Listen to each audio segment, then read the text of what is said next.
Уважаемая Хельга, уважаемые участники конференции. Dear Helga, dear conference participants,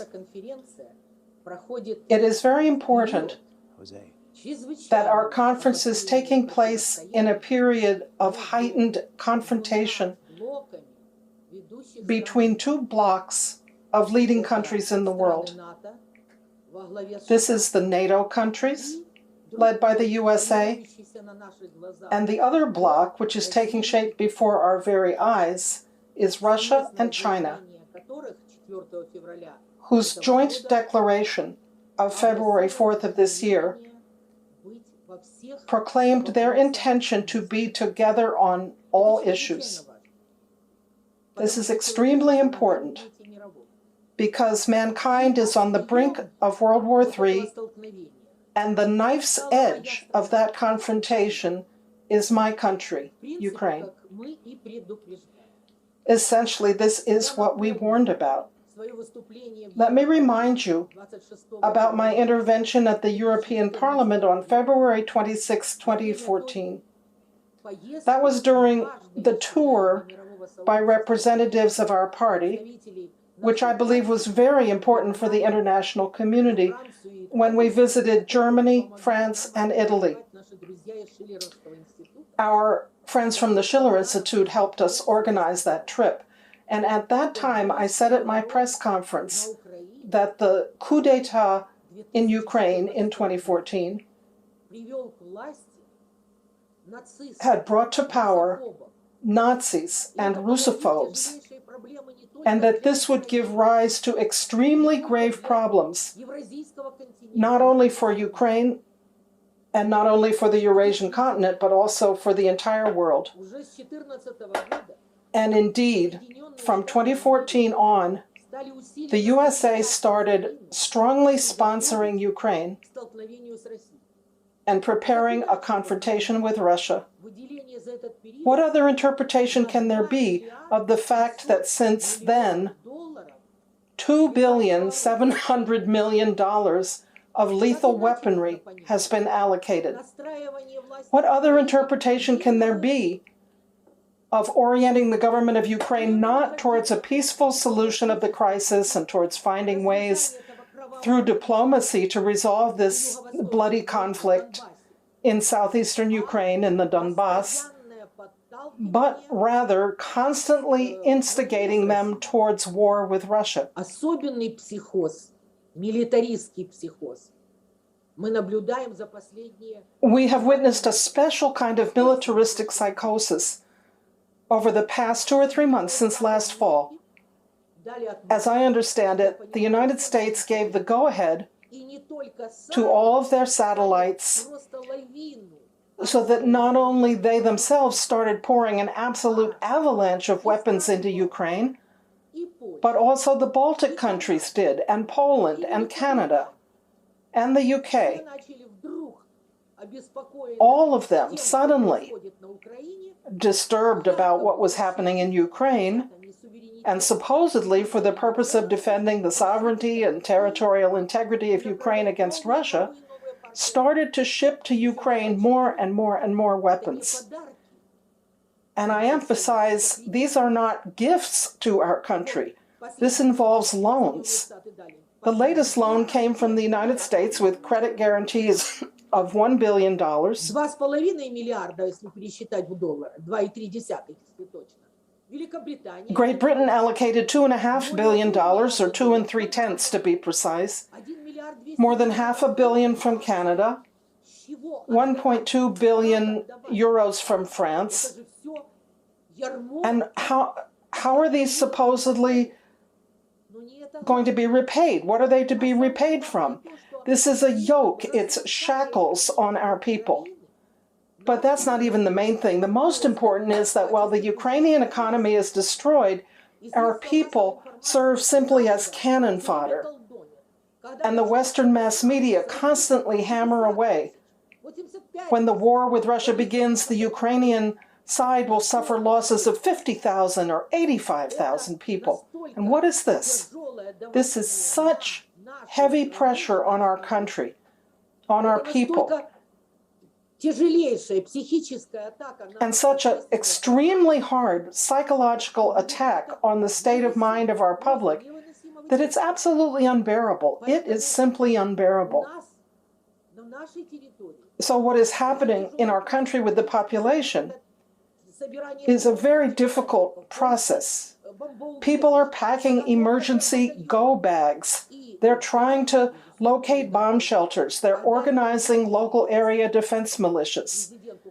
And it's all without question a blow to the economy.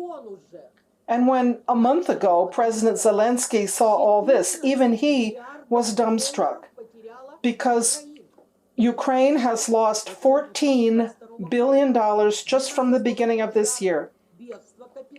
$12.5 billion from capital flight and $1.5 billion spent by the Ukrainian central bank to support the currency. And let me stress, Ukraine's gold and currency reserves were less than 30 billion, and here you have 14 billion already in losses. There's a collapse of our euro bonds, of Ukrainian state debt. There's a collapse of the national currency, as I already mentioned, and a blockade on international capital. International capital markets are closed to Ukraine. An outflow of investment. And this all has happened literally in the past few weeks. The National Bank of Ukraine has already adjusted downward its GDP forecast for this year from 3.8% to 3.4% growth. What will happen next? People lack resources in our country, even for the basic necessities. Today it was announced that the price of bread will soon be raised by 20 or 30%. And that's when we already, because of brutal pension and wage policies, have the most impoverished population in Europe, with the shortest lifespan. This is what comes from the efforts to set our countries against each other. And that's when Russia has repeatedly said that they have no intention of invading Ukraine. They are doing their military exercises on their own territory. But the Western media, the United States, and Great Britain don't listen to that.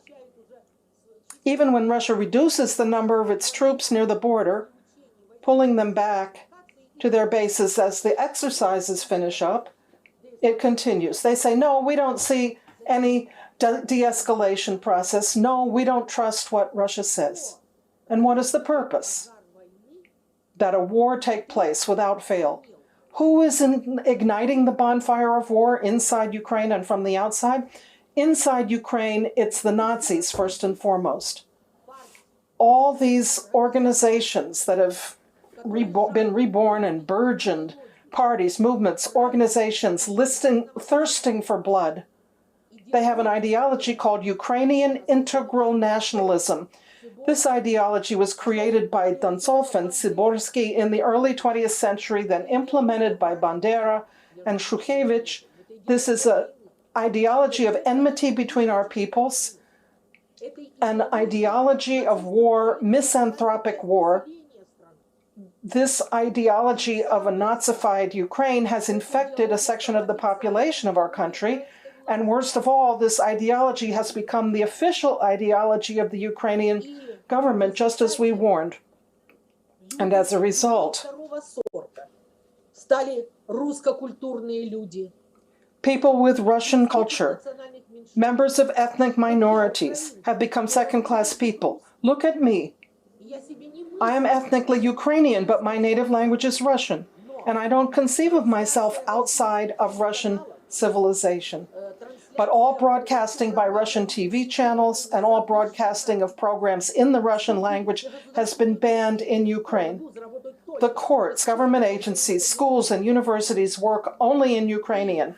And we have the constant fanning of the psychosis that the Muscovites, pejorative term, must be destroyed. This is said openly on television. That's inside Ukraine.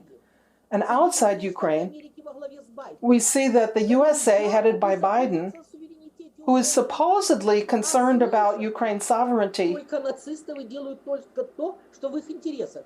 Почему Байден? listens only to the Nazi ideologues' version, what's in their interests.